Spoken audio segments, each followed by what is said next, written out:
like kind of cold in here. Maybe I should warm up. Warm up, you have a quiz.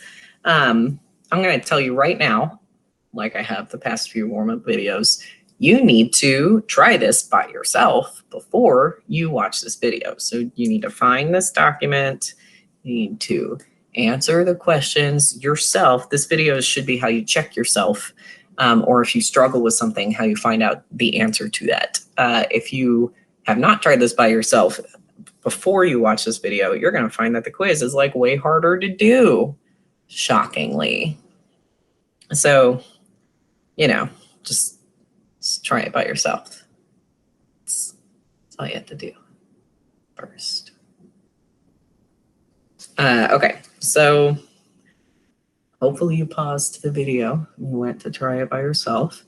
I'm going to, before we start actually looking at the questions, I'm going to point out a couple things.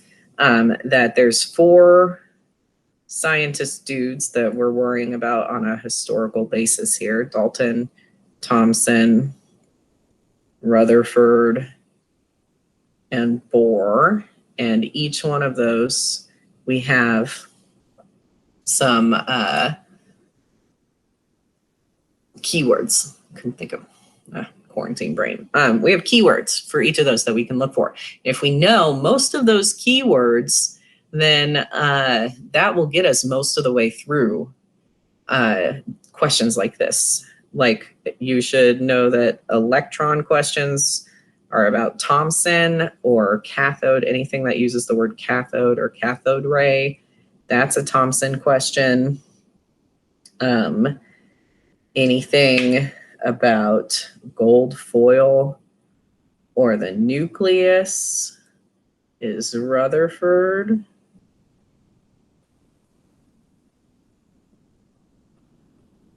Bohr was electrons are in a fixed orbit.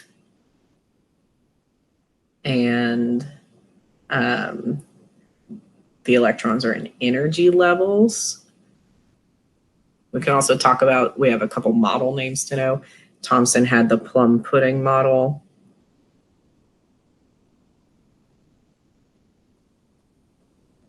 And Bohr had the Bohr model, or the planetary model. That's the one where the electrons orbit the nucleus, similar to how planets orbit the sun. That's not the way atoms actually work, but that's the easiest way for us to think about it that's still like somewhat accurate. So you've got the planetary model. I always tell my students to try and remember that Bohr is the planetary model and the fixed orbit guy by, here's a stupid little memory trick for you, Bohr bit. The electrons Borbit the nucleus. It's so dumb you can't forget it ever. You're gonna remember that when you're like 90 years old, and your family's like standing around you, and you're just gonna be sitting there in your chair, drooling, and then all of a sudden you're gonna shout Borbit, and they're not gonna know what that means, but you will still know what it means. Because it's so dumb you can't ever forget it. The electrons Borbit the nucleus. You're welcome. If it doesn't fall into any one of these like categories of keywords, anything else is probably Dalton. He's the atomic theory guy. You're supposed to know those postulates anyway, but he's pretty much your leftover stuff.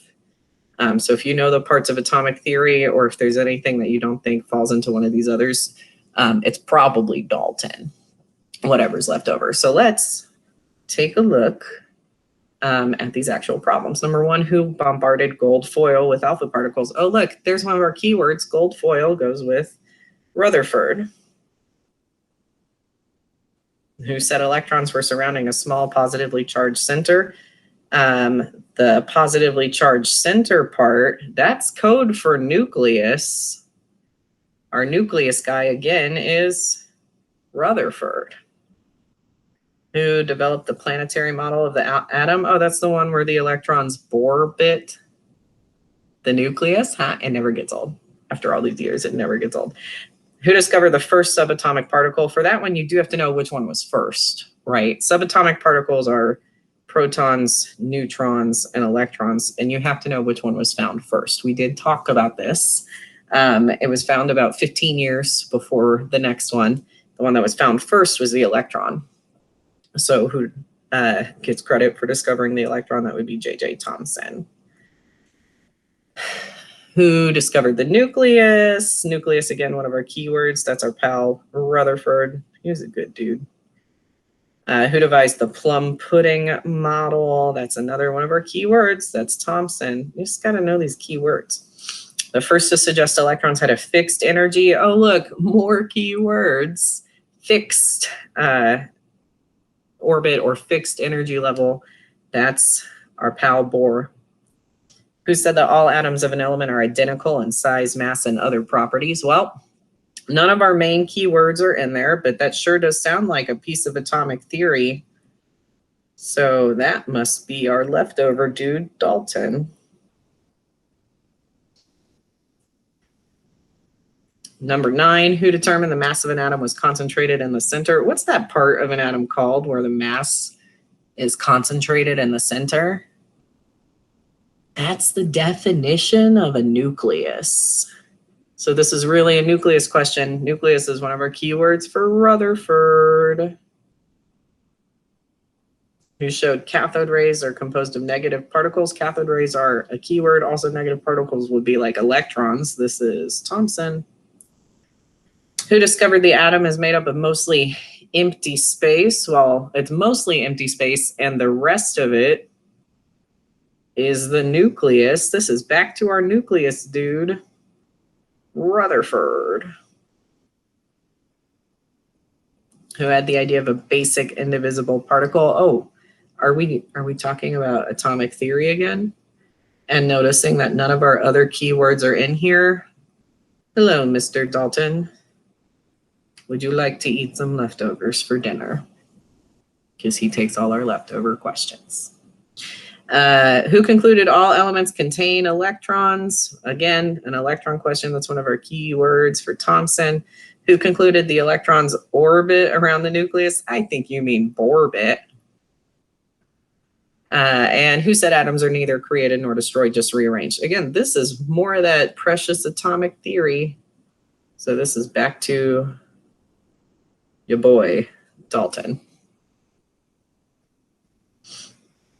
Okay. Now we have an isotope table. Two things going on here. First, you got to know how to read these isotope notations and what these numbers are. And second, you got to look at a periodic table. Magnesium, let's start with the easy stuff. This number after the hyphen is your mass number. Or if it's written in isotope notation here, the top number is your mass number, and the bottom number is your atomic number. So those are the first things I would fill in. It's just copy down. Okay, 24 is a mass number. 26 is my other mass number. My atomic number on this one is 12. That also means 12 protons because atomic number and protons are the same. What's the atomic number of the other magnesium?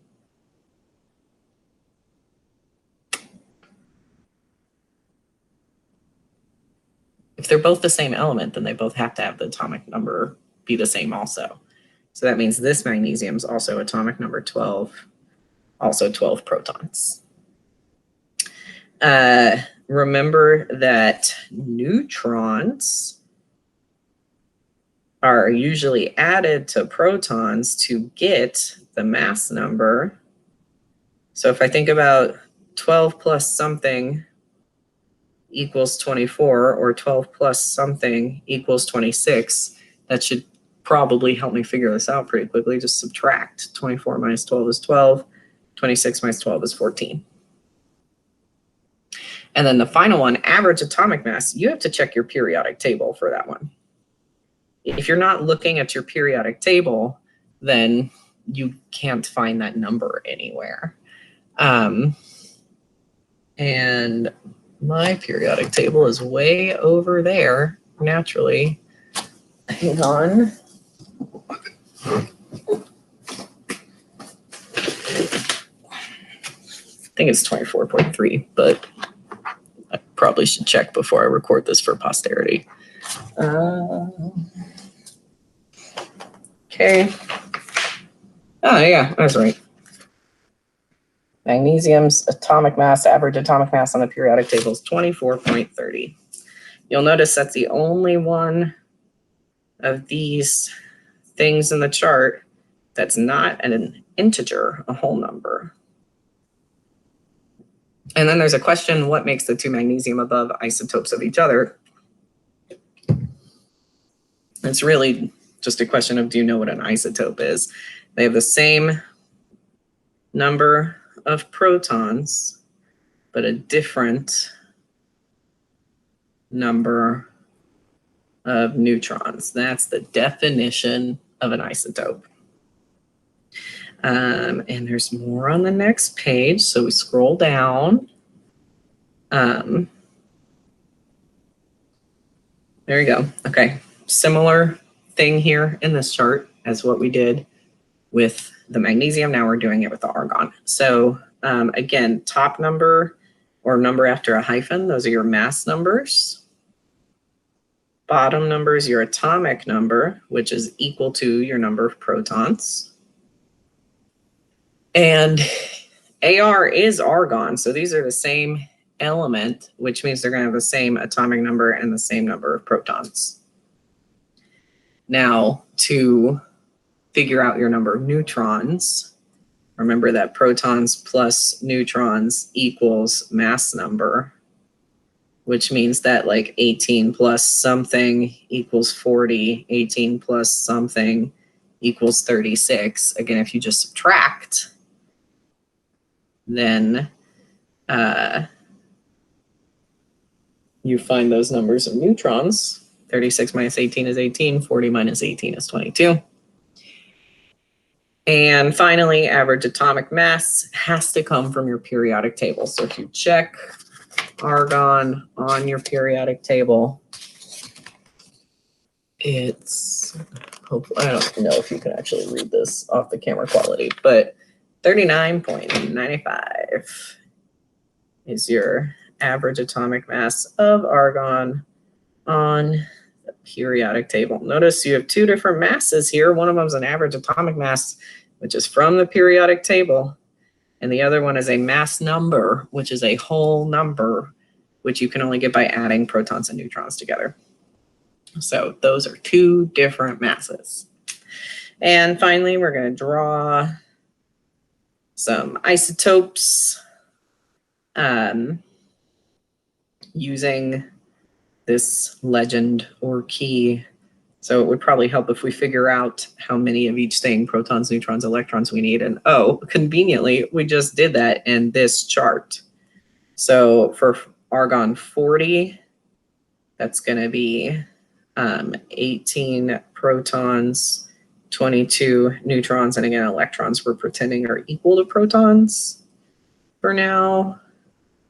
And argon 36, it's 18, 18, 18. This is going to be so fun to draw. Get ready.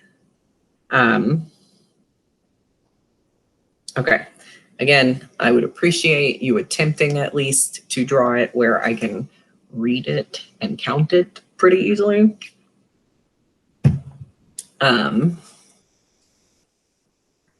Okay.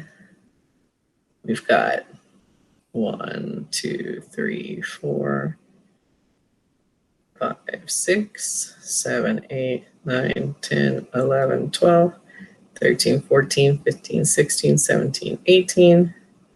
I'm drawing my protons in 3 groups of 6. And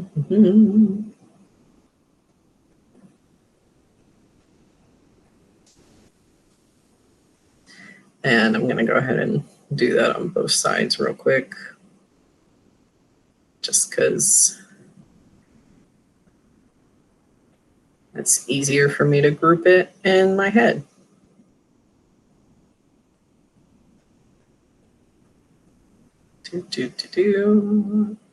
All these plus signs.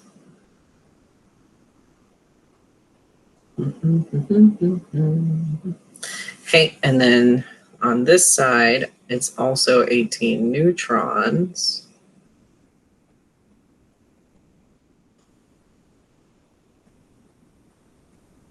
On this side, it's 22 neutrons.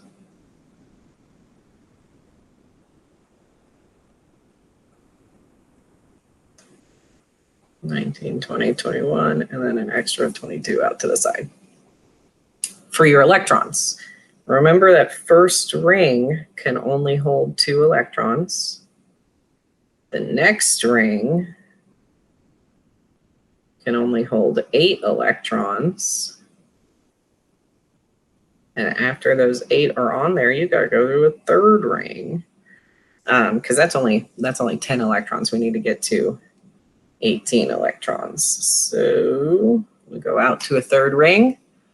And that ring can also only hold 8 electrons. So 1, 2, 3, 4, 5, 6, 7, 8. But conveniently, if you check 2, 4, 6, 8, 10, 12, 14, 16, 18, that's all of them.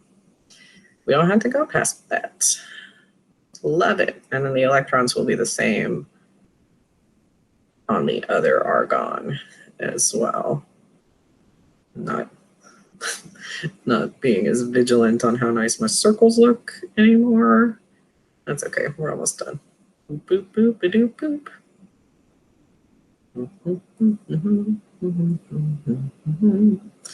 Bum, bum, bum, ba-da, ba-da. Drawing bunch of dots and 18. All right.